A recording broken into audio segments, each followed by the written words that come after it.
Et yo tout le monde. Bah coucou YouTube. Coucou YouTube, aujourd'hui on se retrouve pour continuer la lecture. Cette fois-ci on va faire Mona.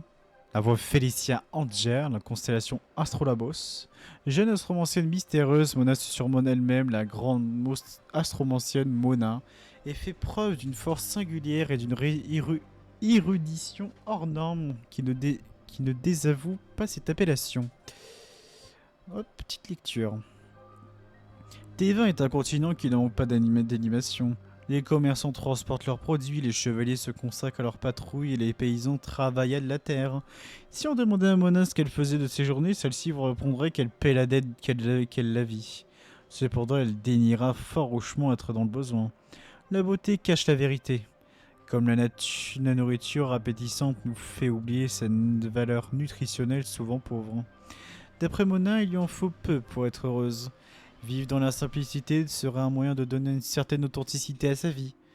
Tout le monde va qu'à ses occupations en T20 et cette mystérieuse astromancienne ne fait pas exception à la règle. Ceci dit, les bardes seraient peut-être les seuls à ne rien voir de leur vie, à ne rien faire de leur vie. Le maître de Mona, une astromancienne aussi âgée qu'expérimentée, lui a récemment confié une importante mission. L'ami et rival de celle qui forma Mona se trouvait autrefois à Mondstadt, et Mona lui fut donc envoyée en vue de récupérer des mains de sa successeur une certaine boîte mystérieuse. Si jamais tu oses regarder ce que la boîte contient, tu es prévenu. Ainsi fut averti Mona avant son départ. À la grande surprise de cette dernière, la successeur en question s'avère être Cli, le chevalier de l'étincelle. La boîte était toujours dans sa possession, mais suite à certaines actions de Cli et à une série d'événements échappant à son contrôle, Mona résolut à son corps et défendant l'énigme se cachant derrière la boîte. C'est ce journal. C'est juste le journal que la vieille a écrit il y a 50 ans. Si je rentre maintenant, elle va me passer un de ses savons. En désespoir de cause, Mona dut se résoudre à rester à Mondstadt et à entamer une nouvelle vie difficile mais enrichissante. Mona utilise l'hydromancie pour ses prévisions. Il lui est arrivé par le passé d'expliquer ainsi cet art particulier. Le destin des hommes brille dans les étoiles, son reflet à la surface de l'eau n'a beau être qu'une illusion, la vérité n'en demeure pas moins révélée. Personne d'autre n'est à même de comprendre ce principe, mais le talent de Mona suffit à convaincre que cette technique fonctionne. Parfois, même un peu trop. Ses prévisions astromanciennes sont d'une précision exceptionnelle. Et Mona n'a pas pour habitude de taire ou d'enjoliver les résultats qui se révèlent à elle. Votre fils a dit qu'il avait réussi, mais il vous ment. Tu n'as aucune chance avec lui, il va d'ailleurs te quitter bientôt. La vérité sans artifice est aussi ainsi dévoilée à ceux qui la consultent, avec tous les détails inconvenants que certains préféreraient ne pas connaître.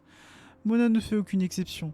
Ce qui peut la faire passer aux yeux de beaucoup de personnes, une personne dénuée d'émotions et de sentiments. Mais parfois, lorsque la nuit était claire, on peut l'apercevoir en haut de quelques sommets, les yeux perdus dans les étoiles, si proche qu'elle pourrait presque les toucher, pense-t-elle. Et regardant les cieux d'un air affectueux, chantonnant pour elle une mélodie inconnue de tous. Avec la musique de Dvaline.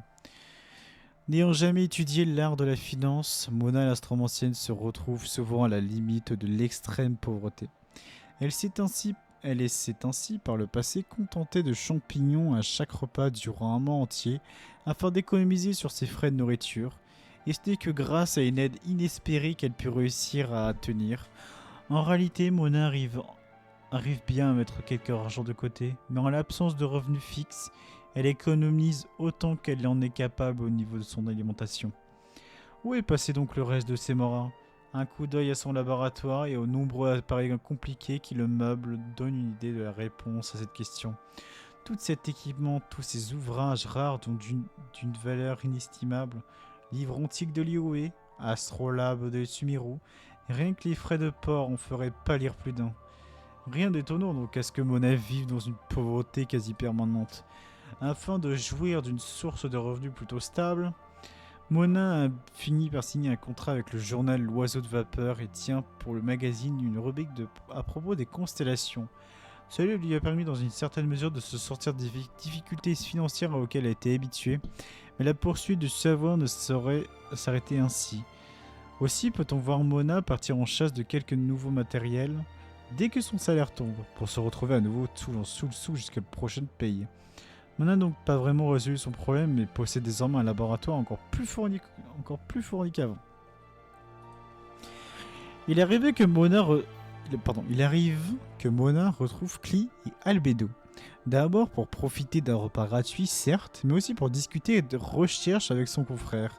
Tous deux partagent un même désir de relever les principes sous-jacents qui dirigent le monde et sont les élèves de professeurs renommés. Rien d'anormal à ce donc qu'ils aient de nombreux sujets de conversation en commun.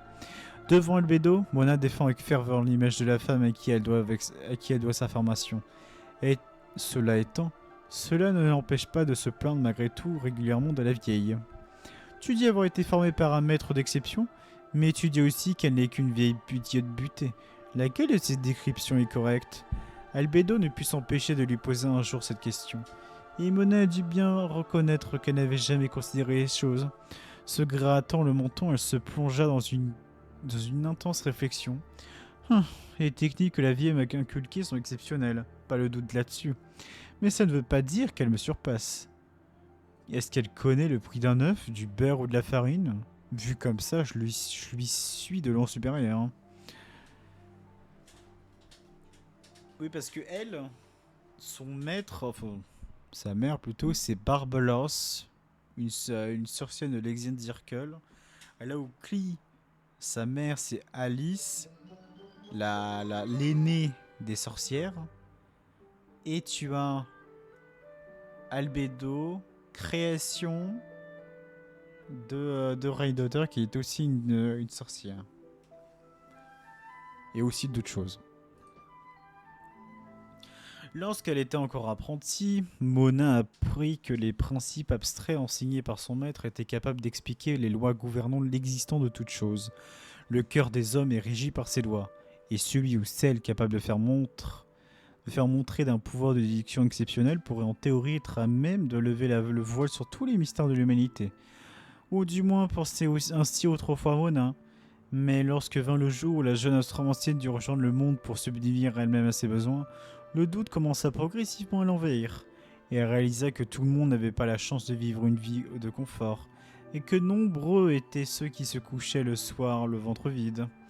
Un aventurier rencontré, alors qu'elle était occupée à chercher quelques fruits pour se remplir l'estomac, lui offrit un jour de partager ses vivres. Il faut savoir se serrer les coudes par ici. Voilà un principe que Mona n'avait jamais pu compter parmi les soi-disant principes régissant ce monde. Elle en découvrit d'autres, l'honnêteté du voleur, la bonté du bandit, le courage du lâche. Bien qu'habitée par le doute, Mona sentit néanmoins qu'elle avait mis le doigt sur quelque chose de tangible et d'indispensable dans ses recherches.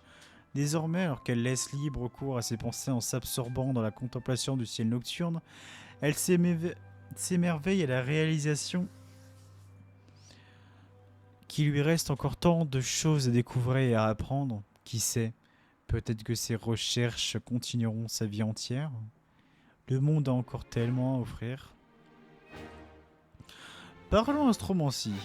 L'oiseau de vapeur, le principe du journal de la cour de Fontaine, est notamment connu pour la large variété de rubriques paraissant dans ses pages. Contenant toutes sortes de nouvelles et de ragots issus des 7 nations de Thévin, Mona est responsable de la rubrique Parlons astromancie, une rubrique dédiée aux constellations. C'est d'ailleurs par pur hasard qu'elle peut décrocher ce contrat. Le précédent auteur de la rubrique entendit parler de ses voyages d'une astromancienne étrange répondant au nom de Mona, et sa curiosité professionnelle le poussa à aller à sa rencontre. Leurs échanges firent à l'homme une forte impression. Il cherchait justement à prendre sa retraite, et voyant que Mona menait une vie particulièrement frugale, il décida de le recommander pour prendre ses successions au rédacteur en chef du journal. Le changement d'auteur marquait un tournant radical dans le style autrefois léger de Parlons astromanciens. À chaque apparition, les sujets discutés, tels que le mouvement des astres célestes, étaient aussi obscurs que fouillés, accompagnés de descriptions approfondies, de notes denses et de temps en temps de cartes incroyablement complexes réalisées à la main par l'auteur. Le rédacteur en chef s'inquiéta de que cette approche ne serait bien trop académique pour le public. N'était-ce pas là un risque susceptible de faire déserter les lecteurs habituels? Il s'avéra très vite que ces inquiétudes n'avaient pas lieu d'être. En un rien de temps, la maison d'édition reçut lettre après lettre toute de cet acabit. Bravo pour votre rubrique, pas long ce roman-ci. Je n'y comprends pas vraiment grand-chose, de bien l'avouer, mais je trouve ça passionnant. L'astromancienne Mona Magistus peut me compter parmi ses fans, hein. Ayant reçu l'approbation de son éditeur, Mona peut enfin souffler un peu et profiter un peu, enfin, d'une rentrée d'argent stable. Il fallait bien sûr fêter la chose. Oui, rien de tel de se faire un petit cadeau. Comme cette dernière édition du Globe Céleste qui lui faisait de l'œil depuis un moment. Ah putain. C'est vraiment la folle, hein. Un œil divin. Aux yeux de Mona, le fait que son œil divin soit un cadeau des dieux ne signifie pas grand-chose. Cela étant, posséder un appareil permettant de canaliser la puissance élémentaire n'est pas dénué d'utilité, bien sûr, mais la puissance martiale paraît bien dérisoire comparée à la vérité. Les dieux sont eux aussi liés par les principes de ce monde, après tout. Quant à Mona, elle cherche dans les étoiles de vérité qui englobent ces mêmes principes. Ceci explique son attitude vis-à-vis de l'objet considéré par tous comme le signe de la faveur divine et une source de pouvoir incomparable. Néanmoins, bien qu'elle considère l'objet comme n'ayant aucune utilité pratique, elle le chérit comme la prunelle de ses yeux. Il lui fut en effet donné par son maître pour l'aider dans ses études, et le seul souvenir et le seul souvenir matériel qu'elle possède de l'époque passée comme un prodige aux côtés de la vieille femme. Ah, c'est Barbelovs qui a donné l'œil divin comment ça s'appelle, à Mona. Ah, ça pose des questions quand même, hein. Parce que chaque lecture qu'on a fait depuis, c'est toujours la reconnaissance de Célestia qui a donné un œil divin à la personne. Parce que elle a surmonté ses peurs, parce que ceci, parce que cela. Et quand un œil divin ne vous appartient pas réellement, c'est ce qu'on avait vu avec Kazuha, avec l'œil divin électro de son frère. Ben, il s'est jamais déclenché, sauf à la toute fin par des émotions importantes. Or là, c'est sa maîtresse. Enfin, c'est Barbelos qui lui donne un œil divin, alors que pourtant c'est une sorcière et pas une divinité célestienne. Donc c'est bizarre. Elle a donc gardé cet œil divin avec le plus soin et l'objet exquis l'accompagne partout comme un bijou précieux, jusqu'au jour qui verra le joyeux à ses yeux inutile briller d'un nouvel éclat, celui d'un œil divin à ses mesures. Ah d'accord, ok. Il fallait lire jusqu'au bout. Parce qu'en fait, Barbelos a conçu un œil divin faux, juste l'aspect des choses pour elle, mais que néanmoins celui-ci était remplacé par un vrai œil divin, où là, cette fois-ci, il a brillé parce qu'il provenait de Célestia.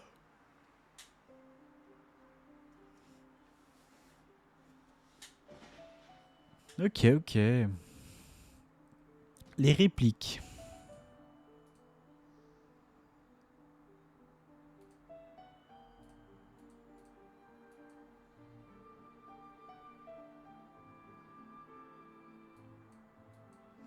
À propos de Mona.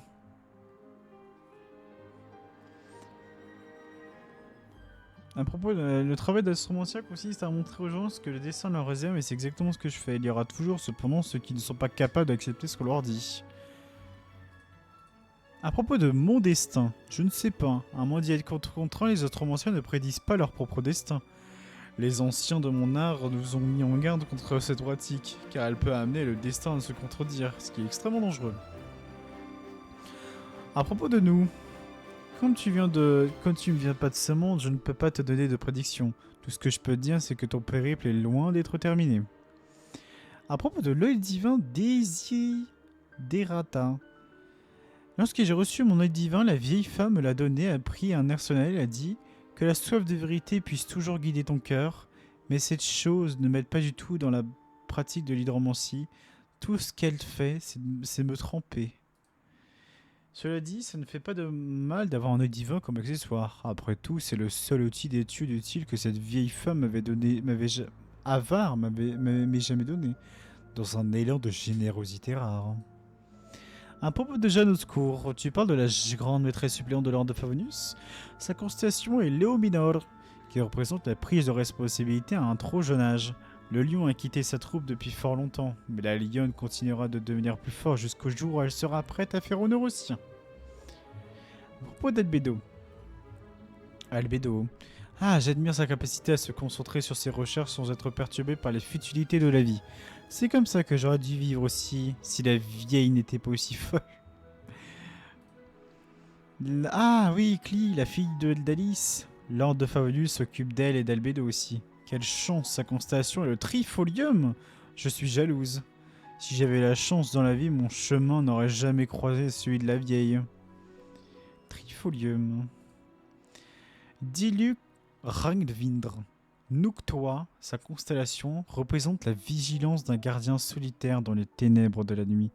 Il est destiné à des jours solitaires jusqu'à l'arrivée de l'aube. Peut-être que je me suis trompé. Nuktoa représente-t-elle peut-être la richesse? Alors techniquement, lui il est deux. Lui il est riche et en même temps il est solitaire dans... Enfin il est solitaire jusqu'à l'aube où c'est le héros de la nuit, le Batman. À propos de Kaya, Kaya Alberic, Pavo Ocellus. La grandeur incarnée et aussi la capacité de cacher la sombre vérité derrière un masque. Il croit avoir mis son passé derrière lui, mais le destin le rattrapera un beau jour. Quand le moment sera venu, il devra prendre une décision cruciale. Oh! Est-ce que ça fait pas référence à ce qu'on avait vu sur la quête de Caribert de Sumeru? Où du coup il avait compris que son passé, littéralement c'était... Alberic, c'était le premier lors de Kenria, enfin après le cataclysme de Kenria, qui a créé l'ordre de l'abîme.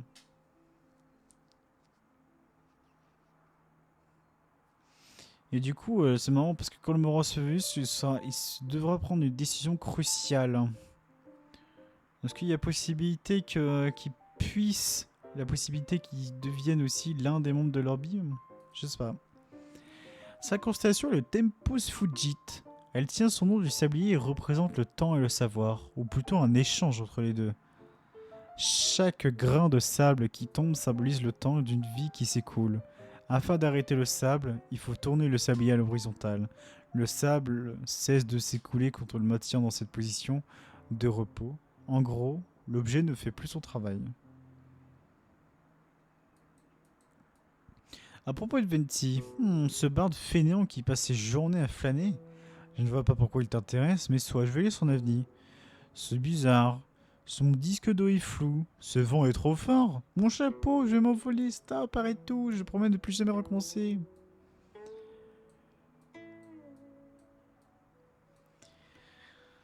Ah, c'est sympa. En vrai, c'est intéressant. Hein. Intéressant que Mona, puisqu'elle peut, entre guillemets, voir à travers les constellations, quelle constellation veut dire quoi, ça donne quand même un peu plus d'informations. Et l'exactitude de la chose par rapport à celui de Diluc, solitaire le jour et héros de la nuit, la richesse, Jeanne qui a quitté son foyer très jeune mais qui reste quand même la lionne qui dirige tout. Clee, même si Clee, je sais pas quoi ça veut dire quoi, Trifolium.